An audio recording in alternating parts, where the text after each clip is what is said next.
And I love it because I think there's just such a misunderstanding about personal branding, and it is evolving. People are understanding it more and more now. But I would say that it's really about how is the world seeing you? What is your reputation digitally, formally? Because your reputation precedes you. And so personal branding is intentionally shaping what is being seen so that you can be a magnet and to the right fitting people and not a megaphone trying to convince the world that like you're their person. So I love it. And it's all, how can we define what makes you you? What is unique about you? What is the problem you solve? And the way you solve it is unique to you. Those are the kinds of things that differentiate you. And when you do that well and do that right, your confidence goes through the roof because you know that my messaging is so clear. Welcome to Her Unshakable Confidence with dynamic mother-daughter duo Simone and Olivia Canego, where they discuss the secrets of transformation and how to build bold confidence and unwavering resilience. From intimate conversations with inspiring guests to sharing their personal journeys of triumph and challenge, Simone and Olivia create a supportive space where every woman is encouraged to rise above her fears and love the woman in the mirror. Tune into Her Unshakable Confidence and join this special journey of connection and growth. It's like catching up with old friends who inspire you to be bravely and uniquely you. Welcome to this week's episode of Her Unshakable Confidence. Thank you so much for being here today. I'm Simone Canego. And I'm Olivia Canego. And today we have a very special guest, a friend of mine, an amazing mentor, Kristen Harnagel. She is a dynamic speaker, personal branding expert, and founding member of the globally renowned Brand Builders Group. With a deep passion for empowering individuals to break through belief barriers and achieve exponential growth, Kristen has transformed the lives of New York Times bestselling authors, highly sought after keynote speakers, and high-achieving business owners. She is also a coach. She has a coaching platform called Evolve Now, and I love all of the work that she does. Her dedication to learning about our relationship with spirit and the power of our thoughts is not just a passion, it's a cornerstone of her personal methodology. Kristen, thank you so much for being here today. Simone and Olivia, I am so honored just working with you in the past and now having a chance to be on your podcast. Thank you so much. Yeah, we're really excited about this conversation because I've worked with you professionally building my brand, and this is one of the big things that you do for people. You help people build out their brand. And it's funny, when I first started, I don't think I really knew what that meant, right? I didn't realize that I needed to be my brand, right? I needed a brand that was me and not just, oh, she's a speaker. Like, who am I? So let's talk a little bit about personal branding and like what attracts you to it. Like what gets you excited about personal branding? Big question. It's a big question, and I love it because I think there's just such a misunderstanding about personal branding, and it is evolving. People are understanding it more and more now. But I would say that it's really about how is the world seeing you? What is your reputation digitally, formally? Because your reputation precedes you. And so personal branding is intentionally shaping what is being seen so that you can be a magnet and to the right fitting people and not a megaphone trying to convince the world that like you're their person. So I love it. And it's all, how can we define what makes you you? What is unique about you? What is the problem you solve? And the way you solve it is unique to you. Those are the kinds of things that differentiate you. And when you do that well and do that right, your confidence goes through the roof because you know that my messaging is so clear. I'm not going to be wasting my time with people who aren't the right fit. Absolutely. And I think about even for Olivia right now, going through law school. Like, I have a brand. Well, okay, tell us. Well, I mean, I just like from a professional standpoint, I've had to, for the last 4 years being in a business undergrad program, you don't use the word brand, but it's crafting your own personal story to sell yourself during interviews. So like if you look at my brand specifically, I want to go entertainment law. How does my background benefit that? I worked at a huge entertainment company during an internship. I have a background in theater. I've always loved performance, and I have a podcast. Mm. All things that add up towards entertainment. So good, so good. That's exactly what we do with clients is we like, what is everything you've ever done in your life? And how can we craft an expert bio? But it all starts with who are you being called to serve? So if you're not clear, like for you, you're not really serving anybody as you're like moving into this career thing. But when you're kind of doing an entrepreneurial business, it starts with you're creating something for someone. Can we get clear on who that is? Because that's going to shape the way we frame that expert bio, the way we frame the content that you're creating, whether you're speaking on a podcast, how are we, doing that exposure play so that you're not the best kept secret out there, so that people know about you. Do you find that to be a question that individuals are like struggle to answer? Oh yeah, I think as a matter of fact, it wouldn't just be my opinion. Web designers, copywriters, people who are doing things in the service industry for people, they're like, man, I wish everybody would go through finding your brand DNA with Brand Builders Group, because they say, hey, build me a website. And I'm like, okay, tell me about you. And they're like, So if you can articulate, this is who I'm being called to serve. This is the problem I solve for them. This is my unique way of solving that problem. This is the directive I would tell my avatar in order to solve that problem. That kind of clarity dials in all of the messaging. So yeah, they know they want to change the world, but they don't know how to craft that reputation, what they've done, and how they can help people in a way that people understand it. I mean, if people aren't working with you, it's because they're confused. We try and do too much. So we kind of contribute to the noise inadvertently. We need to get laser focused on those few things, and that'll help us kind of break through what we call Sheehan's wall, so that you're more on that known side of things. And that's really when we talked about rebranding our podcast, because when we first started, we were just stabbing in the dark. I mean, we didn't know what we were doing. We are like, let's do a podcast. And I love the title of when we started, the Daughter Dearest podcast. But in the end, it's not part of my brand, right? I mean, my brand is all about building unshakable confidence. And so when we rebranded to Her Unshakable Confidence, not only did it fit in with everything that we were doing, but it makes so much sense between Olivia and I, because I want her to have unshakable confidence, right? I want the things that I went through in my life. Imagine if we could have learned earlier how to do all these things, right? I spent so many years of my life just riddled with self-doubt and not accomplishing the things that I could have accomplished because I didn't believe in myself. So if she can start at an earlier age saying, oh, I've got this, like I have these tools, I know what to do, then yes, the whole goal is she has unshakable confidence. Well, who doesn't want unshakable confidence? And when you compare those two titles, even though that's an awesome title that you had before, nobody knows what that is. What am I going to get? I'm going to get to hear a conversation between a mother and a daughter, and that's really all I know. So the title, Unshakable Confidence, it passes one of Brand Builder's tests. Is it so clear? What we want to do is make no mistake. We don't want anybody who's looking at what you do to have a shadow of a doubt about what you do and how you help me. Unshakable confidence, I want that. So I got to tune in. Powerful title. Thank you. That was like, it came from one of the sessions that I worked at with Brand Builders. It was like just a moment of, oh, that makes a lot of sense. And it was available, even better. I know. You never know how that's going to work. That's right. So talking about confidence, what does confidence mean to you? Because, and I want to get into the coaching part as well, but obviously confidence plays a big part in all of our lives. And I think everybody defines it differently. Sometimes people get a little confused, even like they do with building a brand, in that they think that confidence is the loudest person in the room.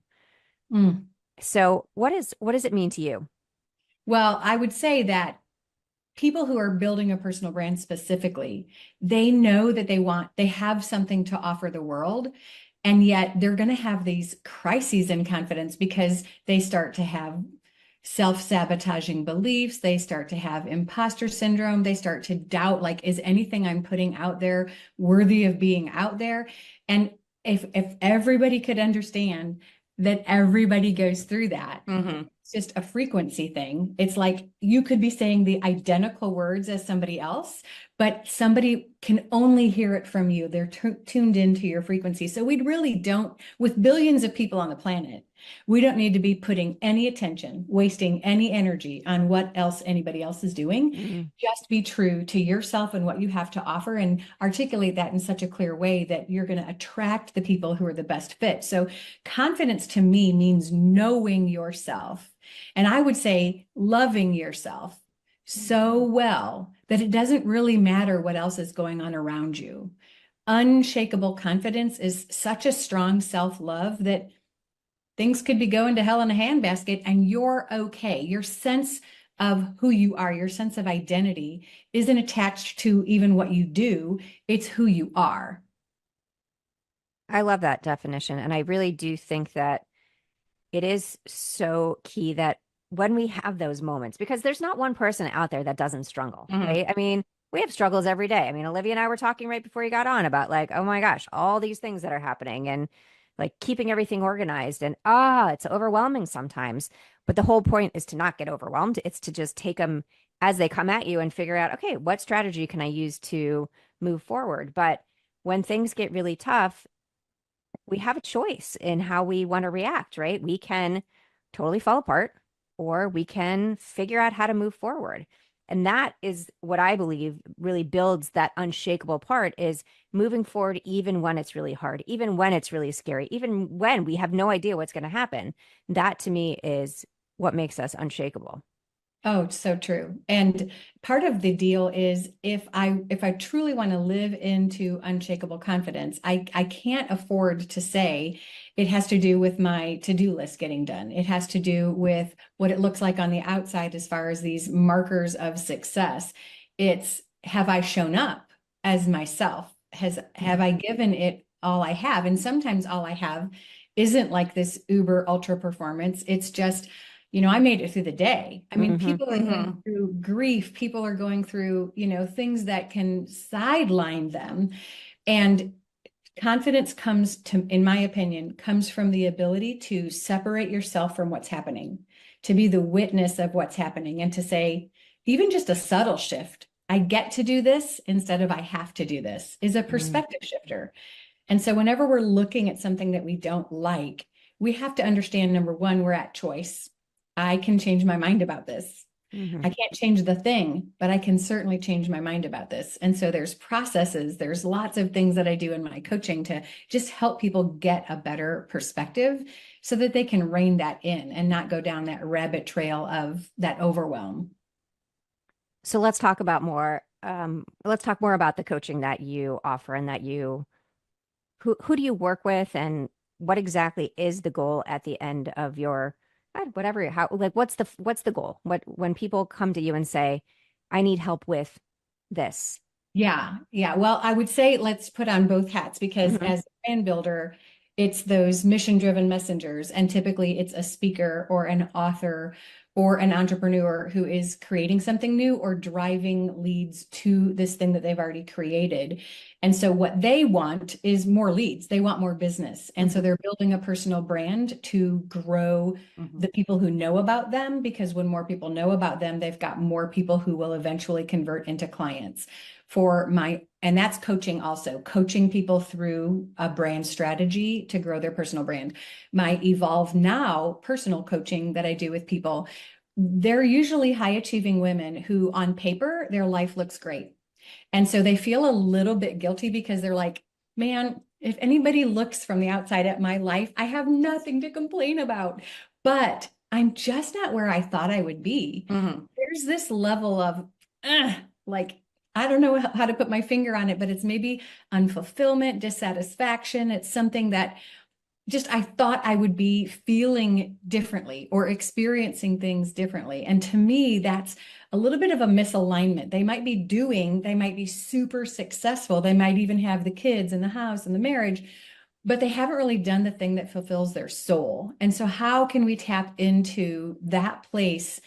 If you're not doing the thing that fulfills you to the nth degree, there's probably little signs, and I call them like little nudges, like little spirit taps on the shoulder, little whispers. Hey, you're kind of meant for more. Mm-hmm. Hey, you're supposed to be doing this thing, or you could be doing this thing. And so many of these professional women are like, hey, thanks so much. I know thanks for the gift, God, but I'm just going to keep on doing what I'm doing. Mm-hmm. But they're not satisfied. And so the answer to that is, how can we figure out what that is and inch towards that so that you can have, more respect for yourself. Bottom line is, you kind of disrespect yourself when you say, I'm supposed to be here doing something, but I'm doing something else. Yeah, I totally believe that. And I mean, that was me for years. That was me. I was the person that looked great on paper, but was a mess on the inside. And it was kind of hard to say, well, I struggle because people are like, oh, she's so stoic. She's so strong. And I was like, I got to the point where I actually couldn't even cry about things because people didn't expect that of me, right? They expected that I wouldn't cry at something. So even the kids at home were like, is she going to cry? Is she going to cry? And so I got to that point where I was like, why am I doing this? Who am I putting up this facade for? Right? I am not happy doing this, but I have amazing things in my life, but this was just not working for me. And that was kind of like my moment where I mean, there were a lot of moments, but where I was like, why am I doing this? I need to make a change. Yeah. And you don't want to get to the end of your life and go, I felt those nudges. I really did recognize that something was calling me, and I just never had the courage to do some soul searching to figure out what that was. Like, that doesn't feel good. Mm-hmm. Yeah, I mean, I think things like that never feel good, but we're in the moment. I think it's really hard for some women to say, take a step back and say, what am I going to change? Because we're so used to, and I'm overgeneralizing the we, going through our lives, going from point A to point B with our heads down and not really thinking about what we need for ourselves or what we want. I think that's changing generationally. Thank God. I think that, Olivia, you can probably speak to this, but I would say that what I've known from my children are now 28 and 30, and my boys are really coming from the space of, I'm not going to make anybody else happy, and I'm not going to be happy if I don't figure out what truly makes me tick and pursue that. Yeah, I would say that I think so. I think that my generation is more open to untraditional career paths and untraditional paths of success, not even career wise, and open to finding fulfillment outside of career. And I think that that's really, really important because it's not everyone's going to love their 9 to 5, but if that's what your entire life is, then you're going to always feel like there's something else calling you. And I think what my generation is realizing is like, hey, you don't have to love your 9 to 5, but have something else outside of it that does give you fulfillment, whether that's like creating a own personal brand or just like exploring a hobby. And that's why I'm a singer in a rock and roll band. Yeah. You had me beaming from ear to ear, because I tell that to my kids. I tell that to all of my clients. It doesn't have to be the thing you do for income, but if there's something that fulfills you, make time for it in your life, because it is the thing that fills you up so that you have more to give and you have your best self and best energy to give from. Yeah. Before we get into like, I obviously need to address the fact that you just said you're a rock and roll star.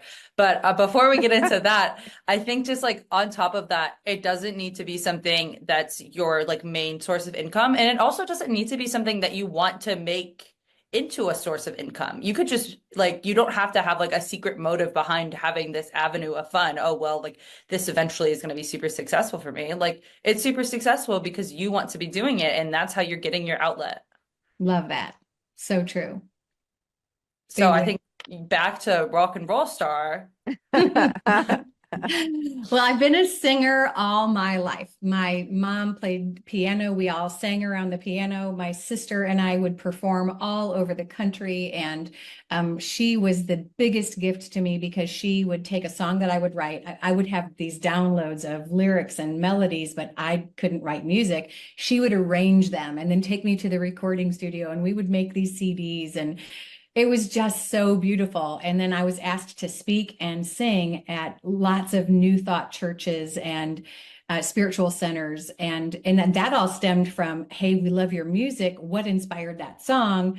And so I've just never really let go of singing. Now I'm in an all female, pretty much 60s and 70s music. And these women started when they were in the 60s. So I get to hang around with beautiful older women and feel super, super young because I'm the youngest of them, which is very different because I'm probably the oldest at Brand Builders Group. So I love the mix of these generations and all the ways that they can contribute to make my life richer. And you had recently a very exciting thing happen on in one of your videos. I actually watched it on YouTube and it was really fun. Like I knew that you sang because we talked about it, but then seeing you actually perform was so fun and seeing the women that you perform with was amazing. So tell us a little bit about what's going on there. Well, typically throughout the year, we're just going to like little like American Legion or, Knights of Columbus during the winter because I live in Michigan. But in the summer, there's all kinds of outdoor venues. And there's this beautiful outdoor venue called Frederick Meyer Gardens, and they bring in big name headliners. Mhm. But Tuesdays, they have local groups. And so every year for like the past 6 years, we've been able to come into this huge outdoor venue, thousands of people in the audience. And it's like my little girl dream come true to be singing on a stage in front of thousands. And so this one song, Spirit in the Sky, has, I don't know what YouTube does to like, push a video out, but it has like 360,000 views. It's crazy. I just don't know why it's doing that, but it started in July, so not very long, and it's taken off. It's kind of fun. Yeah, it really, if we're going to put it in the show notes because it's really fun to watch. I mean, I know it's like a little random for what we're talking about, but it is about building your community and building I mean, it's all part of who you are, right? So your Well, brand, yeah, it builds unshakable confidence, yeah. right? You do what Hmm. scares you, and it won't anymore. Like singing in front of thousands of people, like that scares the crud out of me, but I'm going to do it anyway because there's nothing like dancing with wild abandon or just like letting it rip singing and not caring anymore. I mean, singing all my life, I cared, like, is my voice sounding good? And now I'm just doing it so often that it's just like, and it's so fun. And I would imagine this group of women for you is an amazing community. And I Oh, think that's part of like brand builders for me is a really great community. I Hmm. have my different communities of women all over but having that kind of close-knit group that you've been together with for so long has to be an amazing support system. you're not, I mean, that is probably the reason. I mean, being on stage and singing is the first reason Hmm. I do it because it's such an outlet. But this particular group of women, we literally come together in a powwow before every time we go out on stage to just kind of connect and give thanks and talk about why we're there. We're not there for us, we're there for the audience. We also like bring out essential oils and we do all these fun little routine things before we go out. And then we just do our best to have fun. We always say, why are we here? To have fun and connect and like hopefully give people a memory. Because if we're singing songs from the 60s and 70s, every time you hear a song like that from the past, it's triggering these memories and you can just see people's faces light up and they're dancing. And that just doesn't, there's nothing that brings me more joy except for my baby granddaughters, my twin grandbaby. Oh, how sweet. How old are they? They are now like 19 months. Oh my gosh. That goes by so fast. Gosh, it's crazy. Yep. So let's go back a little bit to speaking, and I want to talk a little bit about when you in your bio, we talk about the learning about our relationship with spirit and the power of our thoughts is not just a passion, it's a cornerstone of her personal methodology. Let's talk about that a little bit, talking about the importance for you of spirit, whether I think for a lot of people it means different things, but what's your approach in this when you talk about your methodology?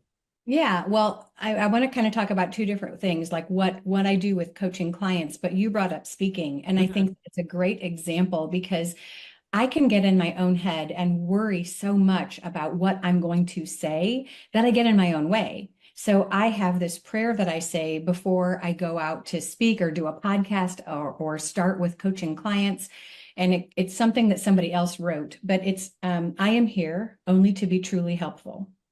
I am here to represent him who sent me. I don't have to worry about what to say or what to do, for he who sent me will direct me. I'm content to be wherever he wants me to be, knowing he is here with me. I am healed as I let him teach me to heal. And what that does for me is it just reminds me I have volunteered to be this vehicle. I just want whatever you need, whatever that audience needs to hear to come through me. And if I'm in my own head about what to say or what comes next, that can't flow. So the flow comes when I can remove myself from that equation and say, okay, I am ready, come through me. And inevitably, even when I've prepared really meticulously for a talk, if I say that prayer, I honor an inspiration, because that must mean that there's somebody calling for this message. And who am I to not let that come through? That's really interesting. Yeah. When I think about preparation for stuff, I mean, and everybody does things differently, right? I mean, I am not someone that would probably say a prayer ahead of time. That's just not how I do things. But I do think about what draws us in a certain moment, right? When you take a right instead of a left, or when you're speaking and all of a sudden a different story comes to your head, like what's the reason behind it? And I always do feel like everything happens for a reason. My kids sometimes are like, oh my gosh, mom, seriously? But I do kind of see it that way. Sometimes in the moment we don't understand it, but I've had that happen before in speaking engagements where I told a story I hadn't told before. And one time I had a woman come up, I was talking about something very, very particular with one of our kids' adoptions. And it totally inspired her to tell me her whole story about being a birth mother. And she's like, I've never told anybody this before. And it was really powerful. And if I wouldn't have told that story that I wasn't planning on telling, it wouldn't have happened. I love that. And so for all of those speakers out there who really, because there's a very fine line. We have a lot of speakers who come in to Brand Builders Group and say, I really love winging it. I really love being spontaneous. And we're like, we kind of rail against that, because we want to have consistency. Your meeting planners need to know that what you delivered there is what they're going to get here. So we want you to have a talk that you know inside and out and love. And it's only then, when you know it so well, that you can be open. To me, what you just described was inspiration, which to me is like that in spirit. It's something that comes from outside of you. And my prayer really isn't to, anything in specific, except for that universal energy that I like to honor. There's something larger than myself out there, and I like to honor it in that way. So that inspiration is something I always want to be as open to as possible, but it takes awareness, because otherwise we'll just show up and kind of plow through. It really does kind of take that, I would say, like stepping outside of yourself to say, are you present before you go out? Live. And then I know I kind of said I wanted to talk about it. Oh, too. yeah. How that applies to what I do with coaching clients is typically there's somebody who can recognize I'm not where I want to be. And that's usually there's some limiting belief. And to me, we don't necessarily have to do the digging to find out what is that belief, but can you develop a practice where you can be aware of what it is you're thinking about? And so I talk about this 3-step process. You, first of all, detach with amusement. You start to notice what it is you're thinking. And instead of going, oh, I should be thinking something different, I should be thinking positive, which is like that should energy. It's just notice it. Notice it with, lightness. And so I love the amusement part, because it's, oh, my brain's kind of on autopilot thinking things that I don't want it to think. So detach with amusement, be the witness to your thoughts. The second is reduce to the ridiculous. And that is the thing that you're thinking about is one point in an infinite number of ways that the future could unfold. Why am I giving energy to this? Attention to that. My attention is like my currency. I'm feeding something. Why would I want to make a deposit into something that I don't want? I would much rather level the playing field and notice, okay, first, if this is a negative thing on this infinite number of ways that the future could unfold, what is the worst thing it could be? Pull it all the way out and really look at it, because most of the time, these things that occupy our mind are fractions of thoughts, and we just let them stew up there. Pull it all the way out and then realize how silly it is. It is ridiculous. But then level the playing field by saying, well, what's the best? Like, what's a wave a magic wand kind of way that could go? And know that it's not going to go there and it's not going to go there. But you're giving attention to something more positive is kind of pulling that arc up a little bit. And so it's the third part is to invest wisely. Think of your thoughts as currency and deposit your thoughts into something you want more of. So detach with amusement, reduce to the ridiculous, and invest wisely. I really like that. And I love the invest wisely part really hits home with me really because you can really visualize that, right? I mean, what you want to put in there, what you want to keep in there are the things that make you feel good and do good for others and not the things that make you feel bad about yourself or kind of restrict you from being able to go out there in the world and be the good. Yeah, yeah. I think that people, if you observe high performers, people who are things are going their way and they're positive and happy and liking their life, they may not know that they do this, but I could bet that they're not giving a lot of attention to something they don't want. They're not complaining. They don't tell themselves stories. They don't share stories with others about things that went wrong. Like there are things that go wrong, but why talk about it? But why harp on it? Why let it occupy my valuable mental real estate? So I think that the thing that we can all get better and better at is that invest wisely. What do I want to allow my thoughts to land on and hold space for?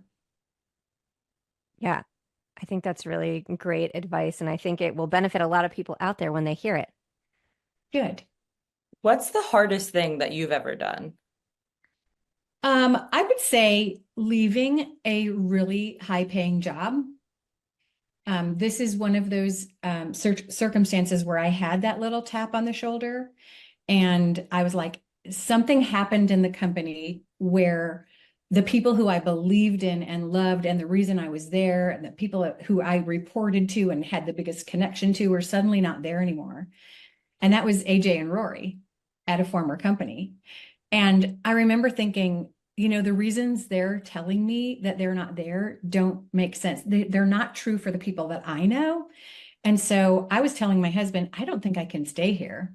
And he's like, wait a minute, we have two boys in college. What do you mean you can't stay at this job that's making our lifestyle the way it is? And I'm like, well, if I stay, like I'm already seriously having physical signs, like my chest is getting tighter and my gut hurts and my palms are sweaty. And I have this nervous tightness that I just don't, if I stay, you're not going to like me and I'm not going to like me. So I don't know what I'm going to do, but I have to go. And so this little tap on the shoulder turned into a spiritual 2x4 upside the head.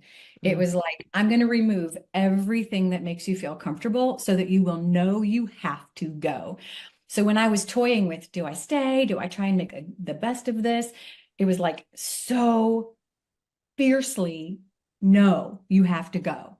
And when I did, then I was able to reach out and say, I don't know what you're doing, but if you're digging ditches, I'd like to dig ditches beside you because you're my people. And there was a place for me, and the rest is history. It's been amazing. Which kind of leads me to my next question, which it is amazing. And I love the fact I didn't realize that you made the choice to leave. I didn't ever hear that part of the story before. So that is a really big decision, but it kind of really shows you that when you don't feel like you're aligned with something, and sometimes it is a big leap, but if you really feel passionate about it, you can make it work, right? You can find something that you can still enjoy and make that leap, which And I I love. think that comes, yeah, that unshakable confidence. It's like my confidence was being eroded over there. And I loved myself enough that if I could take that leap, even if I couldn't have made something work with Rory and AJ, I believed in myself enough to know that I will land somewhere good because I can't stay there. That feels so bad and so out of alignment. I can't stay. So I think if anybody takes anything away from this, it's that authentic relationship you have with yourself is what's going to be that North Star for you with all the decisions that you make. Yeah, absolutely. So, alchemy of joy. I want to ask you about this. So, how can you have immovable peace even when things aren't going your way? Because I don't know, at least once a day things aren't going my way. So, how do you feel that peace no matter what?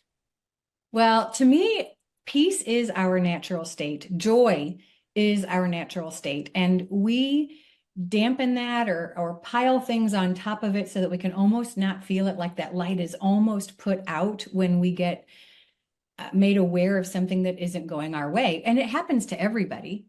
But when you're able to say, I don't know what this means. So there's this idea that every situation I'm coming to from my Kristenness. Like I bring her everywhere I go. And that can't be true perception. It's a filter. It's a filter that is unique to me because of everything I've lived. And if I can know that something is pushing my buttons, I want to know why do I have a pushable button? I mean, two people can experience the exact same thing, and one person really reacts horribly, and one person's like water off a duck's back. Well, if something triggers you, you can frame it so that you can say, where's the gift in that? I am now being made aware that I have a